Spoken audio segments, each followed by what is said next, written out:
ন্যায়ভিত্তিক বিশ্ব গঠনের অঙ্গীকার নিয়ে গড়ে ওঠা জাতিসংঘ গাজা কিংবা ইউক্রেন যুদ্ধ থামাতে কী ভূমিকা রাখতে পেরেছে?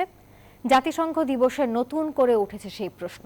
অনেকে মনে করেন সংস্থাটি আসলে ঠুটো জগন্নাথ। হম্বিতম্বি থাকলেও এটি আসলে নখদন্তহীন। শক্তিশালী দেশগুলোর মর্জির উপরই টিকে থাকার পথ খুঁজতে হয় জাতিসংঘকে। এ কারণে যুদ্ধ থামানোর কার্যকর কোনো ক্ষমতা নেই তাদের। 1945 সালে শেষ হয় ইতিহাসের সবচেয়ে ভয়াবহ সংঘাত, দ্বিতীয় বিশ্বযুদ্ধ।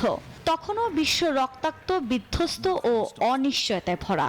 এমন পরিস্থিতিতে একটি স্থিতিশীল ও ন্যায়ভিত্তিক বিশ্ব গঠনের লক্ষ্যে প্রতিষ্ঠিত হয় জাতিসংঘ। তবে এত বছর পরও বিশ্ববাসী নতুন নতুন যুদ্ধের আঘাতে ক্ষতবিক্ষত। সবশেষ যার ন্যাক্কারজনক চিত্র হাজির হয়েছে ফিলিস্তিনের গাজায়। ছোট্ট এই ভূখণ্ডে ইসরায়েলি আগ্রাসনে হতাহত লাখ লাখ মানুষ, যার পেছনে কলকাঠি নাড়ছে যুক্তরাষ্ট্র। বান্ডেল থাকলে প্রতি সেনমানিতে টাকা বাঁচবে।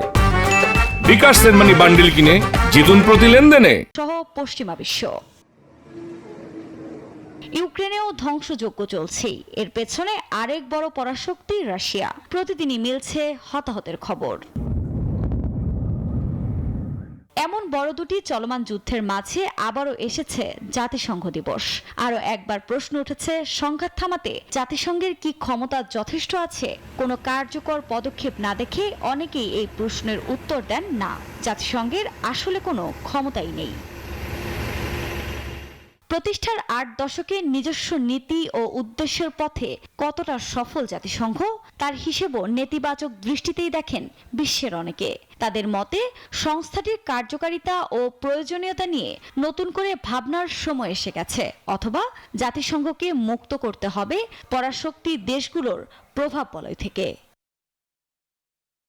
আফরিন মৌ, নিউজ 24।